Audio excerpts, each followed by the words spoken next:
আমাদের বেলডাঙ্গাতে একটা নতুন বাবরি মসজিদ নির্মাণ হচ্ছে, ঠিক না? নির্মাণ শুরু হয়েছে, শিলান্যাস হয়েছে, যেখানে অনেক অনেক মানুষ গিয়েছিল। এবং আজকে নিউজ দেখলাম মোবাইলে, অনেক মানুষ সেইখানে জুম্মার নামাজও আদায় করেছে। আজকে জুম্মার নামাজও আদায় করেছে। তবে আমি আপনাদেরকে একটা কথা বলবো, অবশ্যই খুব ভালো কথা, যদি এটা রাজনৈতিক কোনো নিয়াত না থেকে রাজনৈতিক পাওয়ারে থাকার কারণে করার ক্ষমতা রাখছেন হুমায়ুন কবির, ঠিক না? তো রাজনৈতিক ক্ষমতাতে থেকে উনি করতে সক্ষম হচ্ছেন, কিন্তু করার পিছনে যদি দ্বীনি ইখলাস বাদ দিয়ে রাজনৈতিক কোনো উদ্দেশ্য অন্য কিছু থাকে, তাহলে এটা আমাদের মুসলমানদের জন্য খুবই দুঃখজনক, ঠিক না? কিন্তু যদি আল্লাহর ইবাদত করার জন্য সেই মসজিদ তৈরি করা হয়, তাহলে অবশ্যই আমরা খুশি। তবে এই খুশির জন্য এই নতুন বাবরি মসজিদ তৈরির আবেগে আমরা যদি ঐতিহাসিক যে মসজিদ শহীদ হয়েছে ডিসেম্বরের 6 তারিখ, ব্ল্যাক ডে, যেটাকে আমরা ব্ল্যাক ডে বলে জানি, যেই দিন বাবরি, আসল বাবরি মসজিদকে ভেঙে মন্দির, রাম মন্দির বানানো হয়েছিল, ওই দিনটাকে আমরা যদি ভুলে যাই, নতুন বাবরির আবেগে আমরা যদি পুরনো বাবরিকে ভুলে যাই, পুরনো ইতিহাসকে ভুলে যাই, বাবরকে আমরা ভুলে যাই, তার তৈরি নির্মিত মসজিদ যদি আমরা ভুলে যাই, তাহলে এটা হবে আমাদের জন্য খুবই কষ্টদায়ক, দুঃখজনক। নতুন বাবরি তৈরি হচ্ছে, আমাদের কোনো দুঃখ নাই, আমরা আরো আনন্দিত। কিন্তু তৎসহ আমরা যতদিন নতুন বাবরিকে দেখব, পুরাতন বাবরি মসজিদ আমাদের মনের মধ্যে থাকার দরকার আছে না নাই? তার দুঃখ কষ্ট আমাদের মধ্যে থাকার দরকার আছে না নাই? আছে। কেন? ইতিহাসের সরজমিনে, ইতিহাসের পাতায় যুগ যুগ ধরে যেই সব বাদশারা ইসলাম দিয়ে, ইসলামের রীতিনীতি দিয়ে দেশকে শাসন করে এসেছেন, খেলাফত করে এসেছেন, আস্তে আস্তে তিনাদের ঐতিহাসিক যেই সব স্তম্ভগুলো তৈরি করেছেন, সেই সব স্তম্ভগুলি আজকে দেখুন, কেউ ক্ষমতার প্রবলে, কেউ রাজনীতির প্রবলে, কেউ শক্তির প্রবলে, আপন আপন, কেউ দলের প্রবলে, কেউ সংযোগের প্রবলে এসে ভেঙে দিচ্ছে মুসলমানের ঐতিহাসিক জিনিসগুলো, ভেঙে দিচ্ছে, মিশিয়ে দিচ্ছে।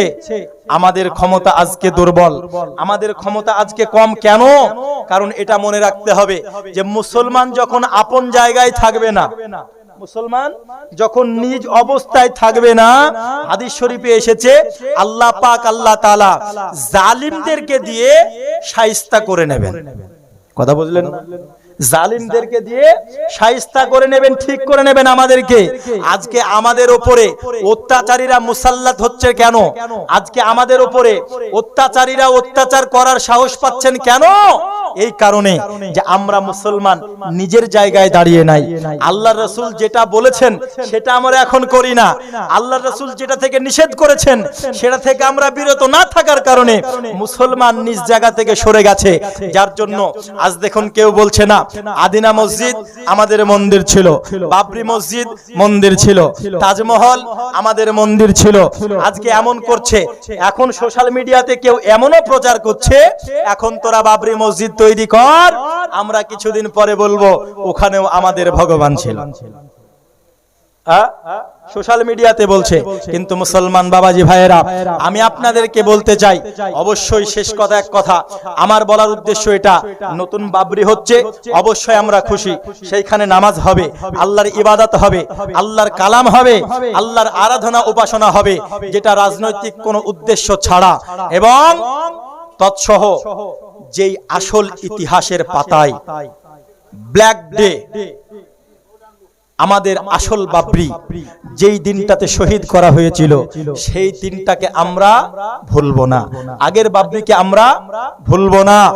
আমাদের এটা উদ্দেশ্য, নতুনটা দেখে যেন আমাদের পুরনো কথাটাও স্মরণে এসে আল্লাহর কাছে ওই মসজিদে একবার হলেও দোয়া করতে পারি, ওগো রব্বুল আলামিন, যেই জালিমেরা তোমার এই মসজিদকে ভেঙেছে, যেই জালিমেরা এই মসজিদে ইবাদত করা থেকে বন্ধ রেখেছে, সেই জালিমদেরকে তুমি ধ্বংস করে দাও। দাও, না হলে তুমি তাদেরকে হেদায়াত দিয়ে দাও। এই দোয়া বলুন, আমরা একদিন করবই ইনশাআল্লাহ। তাই একটা ইহুদির সঙ্গে দেখা। কার সঙ্গে? জোরে বলুন, কার সঙ্গে? ইহুদির সঙ্গে দেখা। হে বাবাজি আমার সোনামানিকেরা, ইহুদির সঙ্গে যখন দেখা হয়েছে, ইহুদি তখন জিজ্ঞাসা করতেছে, কে বাবা তুমি? বলতেছে আমি কাজ খোঁজার জন্য রাস্তাতে এসেছি। ইহুদি তখন বলছে, বাবা আমার বাড়িতে অনেক কাজ আছে, তুমি কি আমার বাড়িতে তুমি কাজ করবে? তখন ওই মুসলমান ব্যক্তি বলতেছে, ওগো ইহুদি, আমি কাজ করব, কিন্তু আপনার বাড়ির কোনো খাবার আমি খাবো না। কি বলছে? আপনার বাড়ির কোনো খাবার আমি খাবো না, কারণ আমি হলাম মুসলমান আর আপনি হলেন ইহুদি। আমি যেগুলো খাই সেগুলো হালাল, কারণ যেই জবাহ আল্লাহর নাম ছাড়া জবাহ হয় ওটাকে আমরা বৈধ মনে করি না, হালাল মনে করি না। বন্ধু, ওই ব্যক্তি বলতেছেন, হুজুর ওই বাবা আমি আপনার বাড়িতে খাবো না, আমি আপনার বাড়িতে কাজ করব। 29 দিন আল্লাহর কাছে ইবাদত করেছে, ওই বাদশার কাছে কাজ করেছে, কিন্তু 30 নাম্বার দিন আর আল্লাহর কাছে কাজ করতে গেল না। এই বাদশার কাজ আর করতে গেল না, নদীর কিনারায় চলে গেল ইহুদির বাড়িতে। আল্লাহ পাক আল্লাহ তাআলা জিবরাইলকে ডেকে বলতেছেন, জিবরাইল যাও যাও যাও, একটি সিন্ধুকে 29টা দিরহাম নিয়ে যাও। জোরে বলুন সুবহানাল্লাহ। একটা বাক্সতে কটা দিরহাম নিয়ে যাও? 29টা। এটা ঘটছে বানি ইসরাইলের জামানাতে। কথা বুঝতে পারছেন? বানি ইসরাইলের জামানাতে সময় এটা ঘটতেছে। হযরতে জিবরিল আলাইহিস সালাম, হে বাবাজি আমার, তিনি 29টা মুদ্রা নিয়ে একটি বাক্স রেডি করেছেন। আল্লাহ পাক আল্লাহ তাআলা বলেছে, এ জিবরাইল তুমি চলে যাও, আর যাওয়ার পরে ওই তার বিবির কাছে তুমি চলে যাও।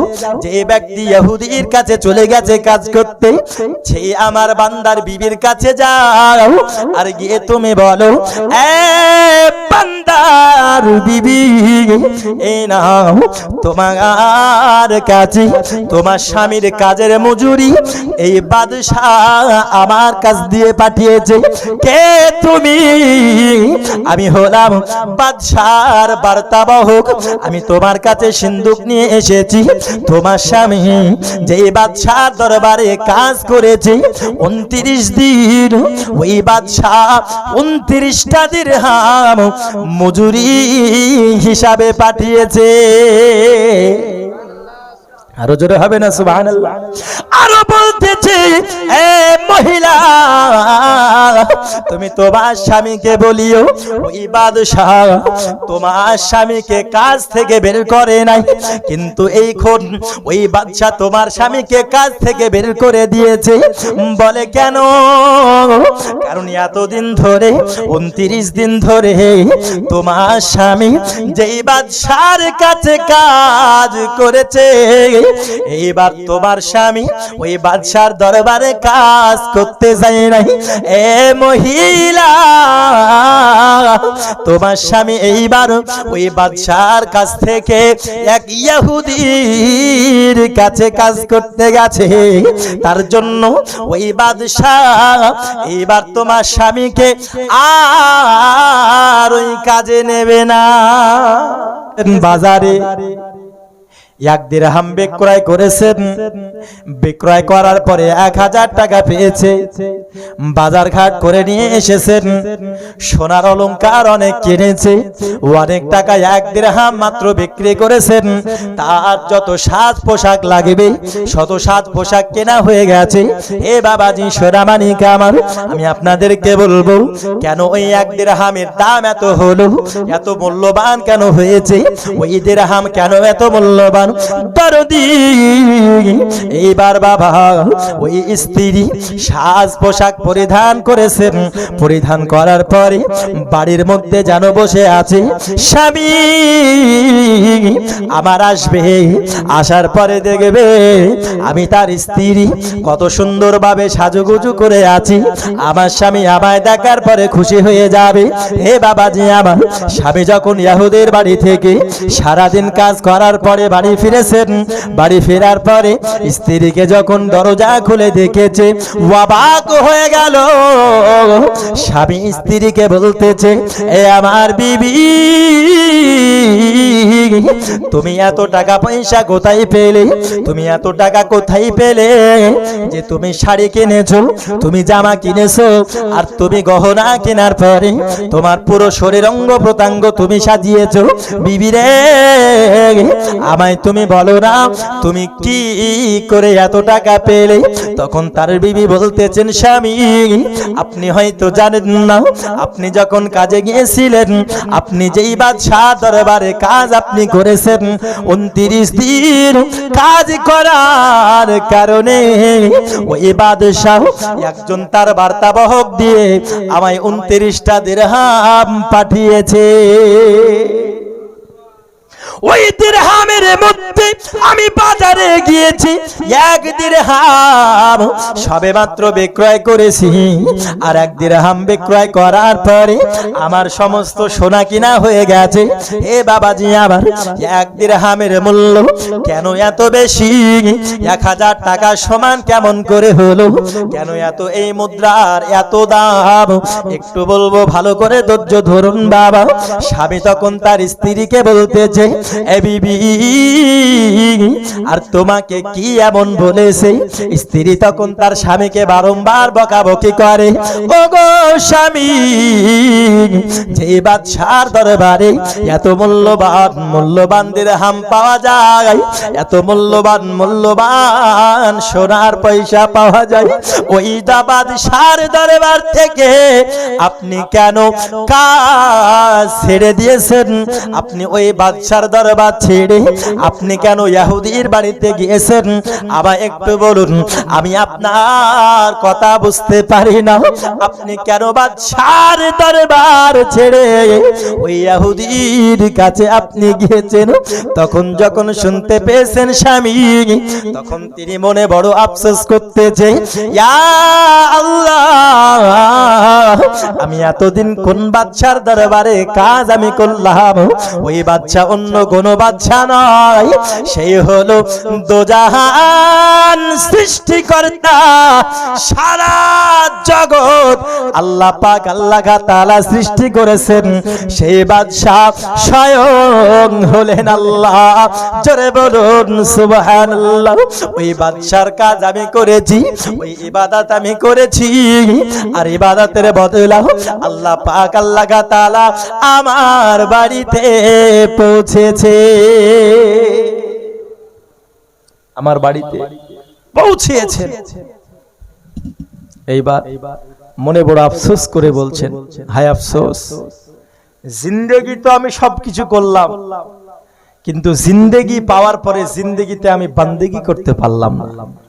জিন্দেগি তো আমি পেলাম, কিন্তু এই জিন্দেগিটা আমি আল্লাহর ইবাদতের উপরে অটল থাকতে পারলাম না, ইবাদত করতে পারলাম না। আফসোস করলো কেন? কারণ আমি যে 29 দিন কাজ করেছি আল্লাহর ইবাদত, আফসোস করছে যে আমি আজকে ইহুদির দরবারে না গিয়ে আমি আল্লাহর ওই ইবাদতে আমাকে লেগে থাকতে হতো। জোরে বলুন সুবহানাল্লাহ। ইবাদতে আমাকে লেগে থাকতে হতো। তো সেইখান থেকে বাড়ি ঘর ছেড়ে সেই ব্যক্তি জঙ্গলের দিকে গিয়ে মৃত্যুর আগ পর্যন্ত আল্লাহর ইবাদত করে করে জীবনটা কাটিয়ে দিয়েছেন। জোরে বলুন সুবহানাল্লাহ। জীবনটা কাটিয়ে দিয়েছেন। আজ আমরা ইনকাম করার জন্য নামাজ ছেড়ে দিই না? আজকে কিছু মুসলমান ইনকামের জন্য রোজা ছেড়ে দিচ্ছে, ইনকামের জন্য আল্লাহর আরাধনা উপাসনা ছেড়ে দিচ্ছে। আচ্ছা বলুন তো, আপনি যদি ইবাদত করেন, আল্লাহ কিন্তু আপনি ইবাদত না করে যদি 1 টাকা ইনকাম করেন, কসম খোদার আমার ঈমান হলো এটা, আপনি ইবাদত করার পরে যদি আপনি 1 টাকাও ইনকাম করেন, আল্লাহ আপনাকে ওটাতে 10 টাকার বরকত দিয়ে দেবেন। জোরে বলুন সুবহানাল্লাহ। দেবে আল্লাহ, দেবে না? দেবে। কিন্তু আমরা মুসলমান আফসোস যে আমরা কি করি, ইবাদত করি না, বান্দেগীর জন্য, জিন্দেগীর আশায় আমরা বান্দেগী করি না। ওরে সংসার সংসার কইরা ভাবে গো, করলি না বন্দেগী, কিভাবে কাটাবি মনরে কবরের জিন্দেগি রে, ওরে জীবন গুনাই গুনাই গেল রে। গেল না? সারা জীবনটা গুনাহে চলে গেল। ওরে জীবন গুনাহি গুনাই গেল রে, ওরে নিঃশ্বাসের বিশ্বাস কইরা গো, ডাকলি না মৌলা রে, কোন দিন জানি ইজরাইল আইসা গো, সবই করে পরে, ওরে জীবন গুনাই গুনাই গেল রে আল্লাহ। শহরে বাজারে দেখো নারীদের ঢল, পর্দাবিহীন তারা করে ঝলমল। শহরে বাজারে দেখো নারীদের ঢল, পর্দাবিহীন তারা করে ঝলমল। অন্যকে তার দিকে আশেক বানাই, অন্যকে তার দিকে আশেক বানাই। দেশটা আজ ধ্বংস নারীর বেপরদায়, সবার মুখে একই আওয়াজ হায় হায় হায়। ঠিক কিনা? কথা বলেন, আপনাদের জুবান কেন বন্ধ হয়ে গেল গো? আপনাদের জুবান বন্ধ হয়ে যাচ্ছে, উচিত কথায় বললে বন্ধু বেজার। কথায় আছেন? তো যাই হোক, অন্যকে আশেক বানাচ্ছে, বানাচ্ছে না? অন্যকে তার দিকে আশেক বানাই, দেশটা আজ ধ্বংস নারীর বেপরদায়, সবার মুখে একই আওয়াজ হায় হায় হায়। কবি কি বলছে? ইবলিশে আজম ভারতবর্ষে আগমন হয়েছে নারীর বেশে। ঠিক কিনা? আজকে শয়তান এদের বেশে কিছু মহিলা অবতরণ হয়েছে পৃথিবীতে। তাই বলে সব মহিলার কথা আমি বলছি না, এমনও মহিলা আছে যারা হযরতে ফাতেমার মতো অনুসরণ করে চলে। এমনও মহিলা আছে হযরতে রাবিয়া বাসারির মতো জীবন অতিবাহিত করে। এমনও মহিলা আছে পর্দার সহিত চলে, স্বামীর সেবা করে। হযরতে ফাতেমা কেন, হযরতে খাদিজা এবং আমার রাসূল সাল্লাল্লাহু আলাইহি ওয়াসাল্লামের স্ত্রীদের মতো, তিনার কন্যার মতো এবং আল্লাহর বিভিন্ন পেয়ারা বান্দীদের মতো অনেক মহিলা আছে না নাই? আছে। জোরে বলুন, আছে না নাই? আছে। কিন্তু দুর্নাম হচ্ছে কার জন্য বলে না? দোষ করে ওই আর গাল খাই গোষ্ঠী সিদ্ধি, বুঝলেন না? খারাপ ভাষা ব্যবহার আর করলাম না, দোষ করে একজনের, গাল খায় সবাই। তো কিছু মহিলা এমন আছে, তো তাদেরকে শয়তানের সঙ্গে উদাহরণ দিচ্ছে কবি। কি বলছে? ইবলিশে আজম ভারতবর্ষে আগমন হয়েছে নারীর বেশে, দলে দলে মিলে নারী মেলা মিলাই। মিলছে না? একজনে হবে না ও বান্ধবী, তুইও শাড়ি পরবি আমিও শাড়ি পরবো, তুইও মাকড়ি চুড়িদার পরবি আমিও পরবো, তুই অমুক জিনিস ব্যবহার করবি আমিও করব। দেখবি আমরা যখন রাস্তা দিয়ে যাব পেছনে কণা থাকে, শুধু দেখবি। এ বাবাজি আমার, আপনার মেয়ে কেমন করে বেপরদা হয়ে ঘুরে বেড়াচ্ছে, একটু কোনো খোঁজ রাখেন না বাবা।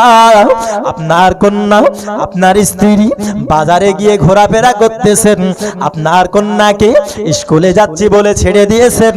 সাবালিকা কন্যা, হয়তো অনেকে অপহরণ করে নিতে পারে, আপনি কোনো গাইড রাখেন না। আপনার কন্যা কার সঙ্গে চলে যাবে, কার সঙ্গে গল্প করতেছে, কার সঙ্গে ঘোরাঘুরি করতেছে, কার সঙ্গে রেস্টুরেন্টে যেতেছে। বাড়ি থেকে যদি 1 ঘন্টা আসতে লেট করে, আপনার যদি জিজ্ঞাসা করেন মা কোথায় গিয়েছিলি, তখন বলে মা গো এক বান্ধবীর বাড়ি গেছিলাম। খোঁজ নাই না বান্ধবীর বাড়ি আদৌ গেছিল কি গেছিল না। এমন অনেক হয় বান্ধবীর বাড়ি নাম করে পার্কে গিয়ে ঘোরাঘুরি করে, আছে না নাই? আছে আছে। পার্কে গিয়ে ঘোরাঘুরি করে। তাই তো বলতেছে দলে দলে গিয়ে নারী মেলা মিলায়, পার্কে গিয়ে তারা মেলা মিলায়, পার্কে গিয়ে তারা মেলা মিলায়। দেশটা আজ ধ্বংস নারীর বেপরদায়, সবার মুখে একই আওয়াজ হায় হায় হায়। শহরে বাজারে দেখো নারীদের ঢল, পর্দাবিহীন তারা করে ঝলমল। অন্যকে তার দিকে আশেক বানায়, অন্যকে তার দিকে আশেক বানায়। দেশটা আজ ধ্বংস নারীর বেপরদায়, সবার মুখে একই আওয়াজ হায় হায় হায় হায় হায় হায়।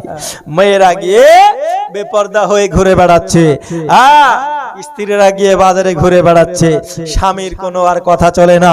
কিন্তু আমি বলবো মা, স্বামীকে এখন কিছু মেয়ে আবার এমন আছে বিবাহ করে মায়ে যখন স্বামীর বাড়িতে পাঠায়, আগে বলে মেয়েকে আগে শেখানো হতো যে মারে স্বামীর বাড়িতে যাচ্ছিস, নতুন সংসার, কথা বুঝুন ভালো করে, নতুন সংসার, স্বামীর বাড়িতে যাবি, শাশুড়িকে দেখার পরে সালাম করবি, শেখানো হতো না?